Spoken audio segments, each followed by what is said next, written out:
Muy buenas noches, bienvenidos a La Sexta Clave. Carlos Mazón está compareciendo ahora mismo, de momento, está contando medidas económicas porque hoy ha comenzado su defensa y ha puesto el ventilador. Ha acusado a la EMET de no alertar, al Gobierno de no mandar medios, a la Confederación Hidrográfica de no avisar, a la UME de tardar. Mazón ha disparado a todo, mientras en gran parte de la responsabilidad le acecha. Ahora les contamos las claves de esas 136 medidas que dice ha reclamado al Gobierno. Esto es La Sexta Clave, el otro informativo, especial Dana.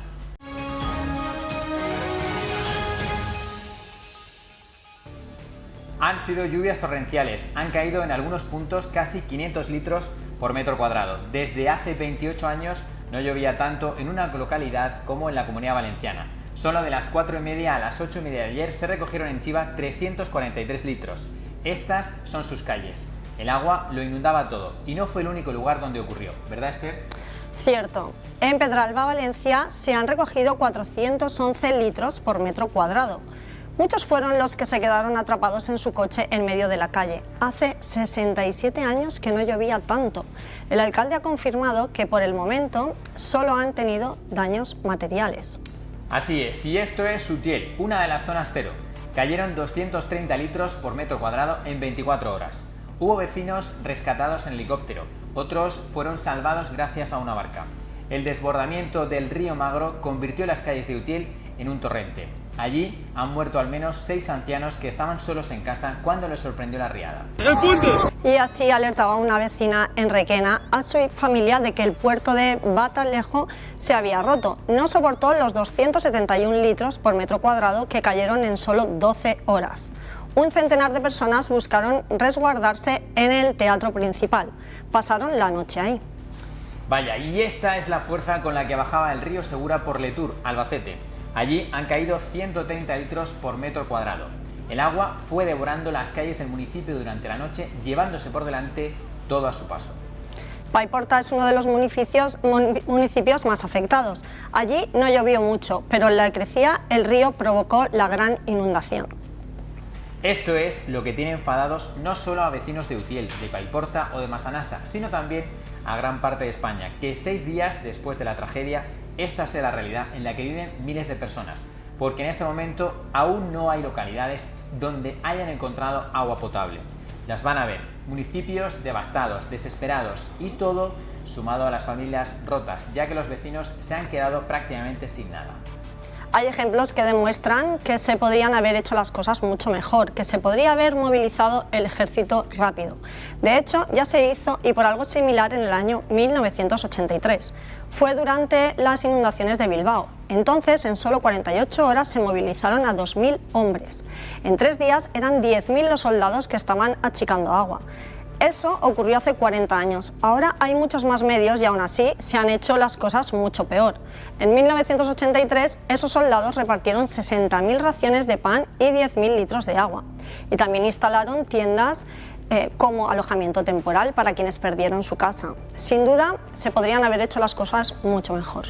La verdad es que sí, Esther. Bueno, vamos de lleno al terreno donde sigue trabajando con una prioridad de búsqueda de desaparecidos. Conectamos con Delia Rodríguez. Última hora, despliegue de más efectivos, ¿verdad?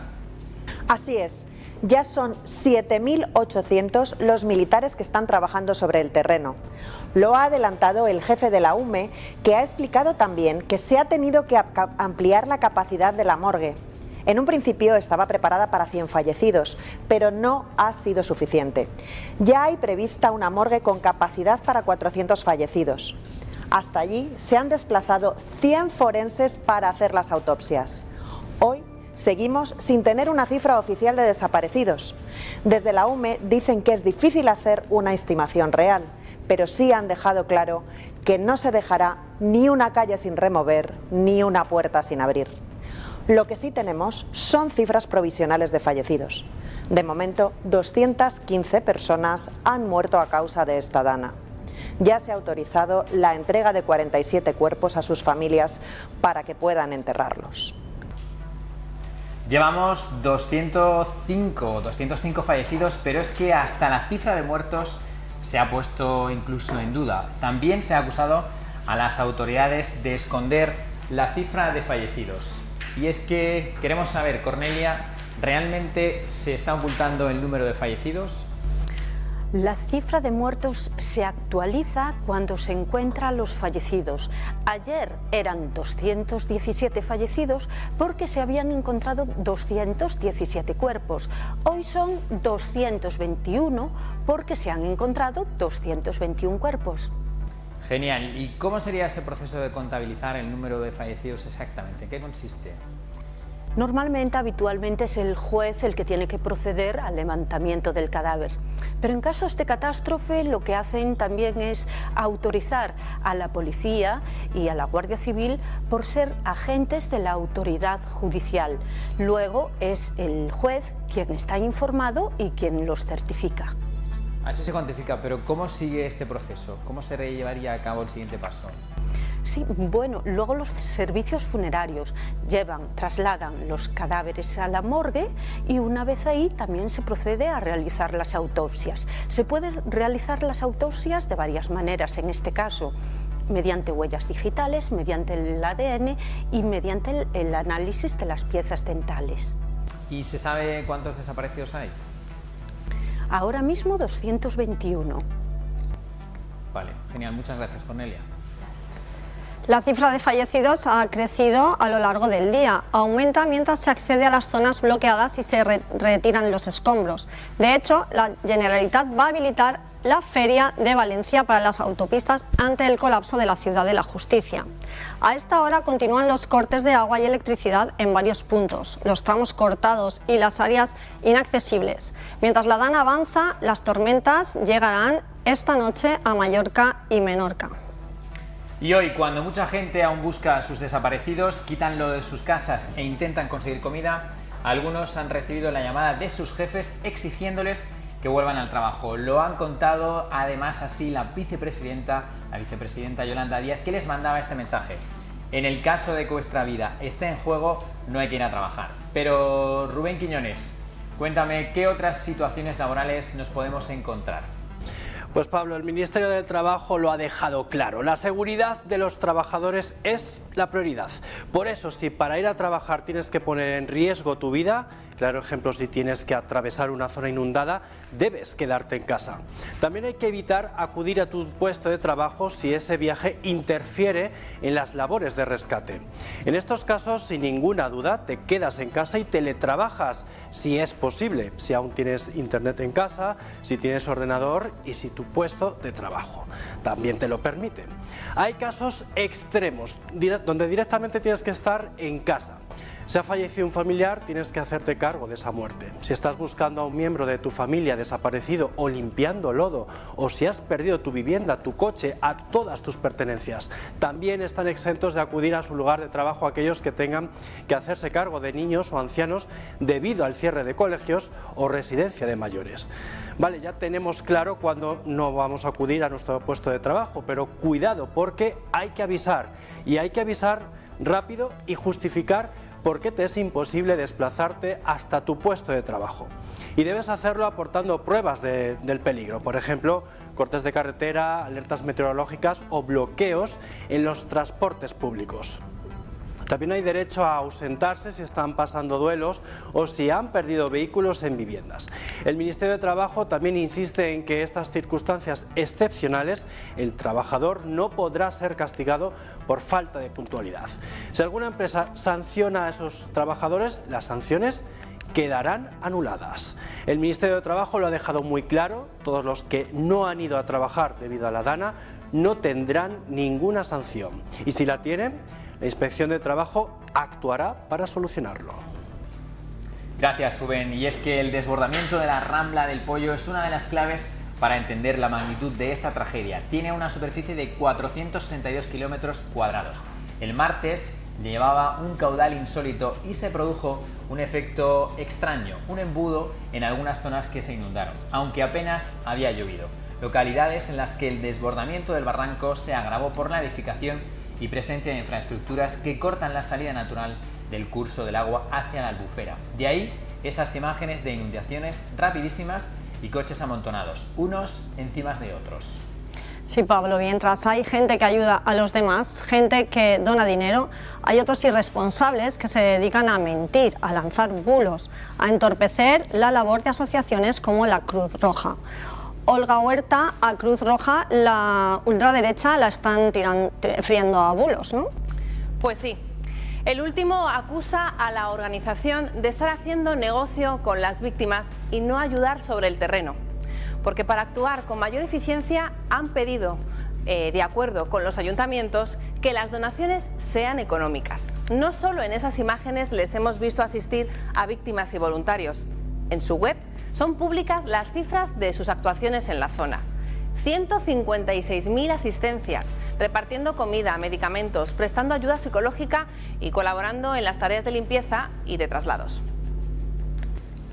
Y hoy la alcaldesa de Valencia confirmaba que han encontrado 9 muertos en el barrio de La Torre, 7 de ellos dentro de un garaje. Lo estamos viendo en estos días. Garajes, residencias, cuarteles, todo, absolutamente todo, se ha convertido en una auténtica ratonera. Y es que esta información es bastante importante, debemos de actualizarla y para ello hemos desplazado allí a nuestra compañera María Ibernón para que nos dé las claves. María, adelante. Pues atención a estos datos que vamos a dar, porque el agua se ceba sobre todo en lugares con rampas, pocas salidas o a ras del suelo. De ahí la imagen con la que hoy se han encontrado los equipos de rescate. 7 fallecidos en el interior de un garaje en el barrio valenciano de La Torre. Vecinos del mismo edificio que al intensificarse las lluvias, al ver que sus coches corrían peligro, bajaron al sótano a sacarlos. Y en ese momento, en cuestión de minutos, una riada procedente de una calle perpendicular tumbó la puerta y anegó las 2 plantas. Absorbió los vehículos e hizo imposible salir. Sus familiares sabían que estaban dentro, pero la cantidad de lodo ha impedido a los forenses acceder hasta hoy. Un matrimonio y una hija, un policía local, una mujer que pasaba por la puerta, todos fallecieron ahogados. En la zona cero de la tragedia, en Paiporta, con medio centenar de fallecidos, al menos 8 perecieron en esos lugares convertidos en ratoneras. La fatal noticia se confirmaba en el caso de Guardia Civil y la mujer de otro de ellos, cuya desaparición había denunciado sus familias. Y la causa se repetía. Pensaron que tenían tiempo para sacar sus coches del garaje de la casa cuartel. Lo intentaron, pero una enorme ola devolvió los 2 vehículos en marcha hacia el interior.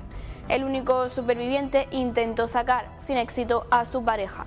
Y en la misma localidad, con las lluvias y ya desatadas, todos los ancianos de la residencia se encontraban en ese momento en la planta baja. El agua alcanzó con celeridad el 1,5 metros. Los trabajadores rompieron las ventanas para evacuarlos y subieron uno a más de un centenar de mayores al primer piso y luego al segundo, y eso fue lo que salvó a la mayoría. Desgraciadamente 6 fallecieron y los residentes del centro de Massanassa también quedaron atrapados y bloqueados sin escapatoria. Quedaron 5.000 vehículos en las carreteras de la Comunitat Valenciana hace 48 horas, principalmente en la A3, la A7 y la V31.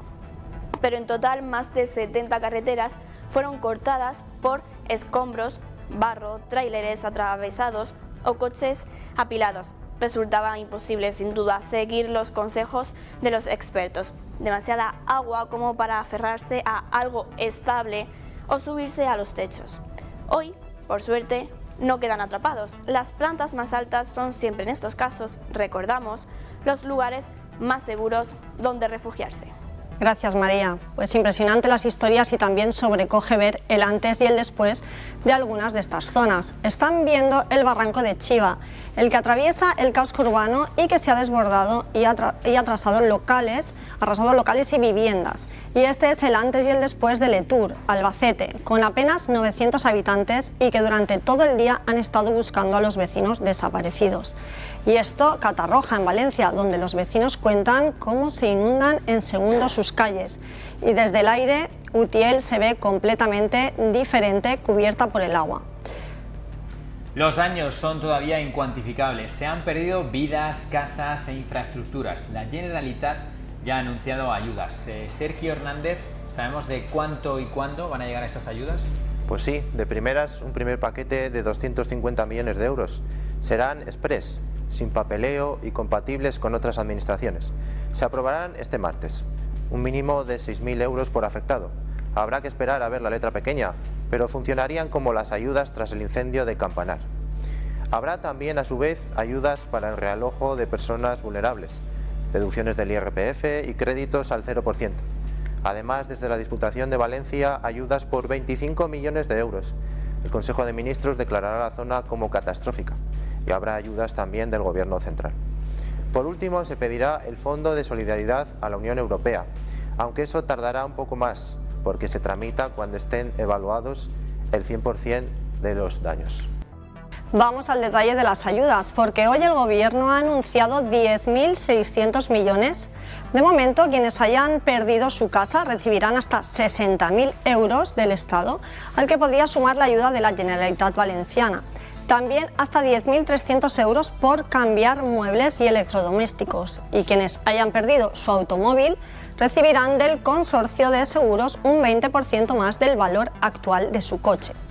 El dinero total, ha dicho el Gobierno central, que se puede ampliar, porque si hoy han puesto 10.600 millones, ayer Mazón pidió el triple, 31.400 millones, que puede ser estrategia para decir que no le dan lo que pide. Miren la comparativa, porque 120 millones menos, 31.400 millones es casi el presupuesto de la Generalitat Valenciana para todo el año 2024. Y estamos hablando de un presupuesto alto, porque la Comunidad Valenciana es la cuarta con mayor población de España. Todo lo que le gasta la Comunidad Valenciana en un año es lo que, según Mazón, se necesita para reconstruir los 69 municipios que han sido afectados por esta dana y que han dejado al menos a 200.000 personas afectadas. Vaya, y es que durante todo el día lo hemos intentado, explicamos qué y cómo ha pasado, qué suma de factores han propiciado que se formen las tormentas. Así que vamos a preguntarle a nuestro compañero José Manuel Morales qué ha pasado. Cuéntanos cuáles son las claves. Bueno, pues el tipo de tormentas más destructivas de las que hay catalogadas son un conjunto de tormentas circulares que se quedan estáticas. Lo ven perfectamente en esta imagen de satélite. Son tormentas que no avanzan de forma lineal, como estamos acostumbrados a ver, sino que se mueven en círculo y se quedan fijas sobre la misma zona, descargando allí durante horas sin moverse. De ahí las imágenes que vimos después. Llovió mucho en las mismas zonas durante mucho tiempo, un nivel de precipitaciones inasumible que deja totalmente anulada la capacidad del suelo para drenar. Además, este tipo de tormentas tienen un plus de energía y se convierten en fenómenos muy extremos, por eso acaban produciendo también granizadas, incluso tornados como los que estamos viendo en estas imágenes. El punto geográfico en el que se han formado es otra de las claves de lo que ha ocurrido. El Mediterráneo ha sido la gasolina perfecta. El aporte de humedad del mar y la dirección del viento han ayudado a hacer más grande esos episodios tormentosos. Lluvias que caían sobre llano, porque a lo que ha ocurrido hay que unir la orografía. Se han inundado zonas en las que apenas había llovido, porque a ellas los ríos, ramblas y barrancos han llegado muy crecidos, sin posibilidad de desaguar, arrastrándolo todo. Son zonas completamente llanas y el agua no hace esfuerzos, siempre va hacia abajo. La acumulación de todos estos factores ha dado lugar a esta tragedia. Y antes de marcharnos, Esther, hoy vamos a ver que es importante, pues más que nunca, conocer cuál es el tiempo que se va a producir, esta información meteorológica para dar este fin de semana. Así que vamos a intentar conectar con Javier Bas, que nos cuente, pues exactamente, ya lo tenemos, dónde van a ser más intensas las lluvias, Javier. Sí, pues a estas horas la situación comienza a complicarse en el Mediterráneo. Entramos en las peores horas de esta nueva dana que nos va a afectar por lo menos hasta el viernes. De hecho, mañana amaneceremos ya con avisos naranjas en la zona de Valencia. Mucha precaución porque ahí se pueden intensificar las lluvias y empezar a cambiar el viento a componente este, es decir, de levante, lo que ayudará a que la nubosidad sea más intensa entre Valencia, Denia y la zona norte de la provincia de Alicante. Toda esa zona de la Marina Alta y la Marina Baja. Fíjense que también hay aviso naranja por precipitaciones importantes al norte de Castellón, en el delta del Ebro. En Baleares seguirán hasta mañana con esa situación complicada. Ojo a las nevadas en el sistema central, en la cordillera cantábrica y entra en juego también la zona de Málaga. En todo ese sector puede producirse mañana inundaciones. Vamos a ver el mapa porque estamos pendientes efectivamente de esas inundaciones que se pueden dar de nuevo en la Comunidad Valenciana, en Baleares y sobre todo en el litoral de la costa del Mar de Alborán, entre la zona de Almería pero también hasta la zona de Cádiz. Y sobre todo el foco lo ponemos en Málaga. A medida que pasen las horas tendremos más precipitaciones en otros puntos. Incluso puede nevar en el sistema central en torno a los 900 o 1000 metros. Vamos a seguir avanzando para ver qué va a pasar con la nubosidad. Fíjense la lluvia como llega al Mediterráneo. Los colores verdes nos indican nevadas por encima de los 1000 metros y el jueves este temporal todavía nos va a dejar avisos en el delta del Ebro, en el Golfo de Valencia y aún por la zona de Málaga. Puede haber inundaciones en las próximas 24 o 48 horas. Les pedimos mucha precaución en las siguientes horas en todo el litoral mediterráneo porque hay riesgo de inundaciones con la segunda de la dana. Gracias, Javier. Pues esto es todo. En La Sexta Clave vuelve mañana con más temas de actualidad. Será a las 9 en punto. Aquí le esperamos. Buenas noches. Buenas noches.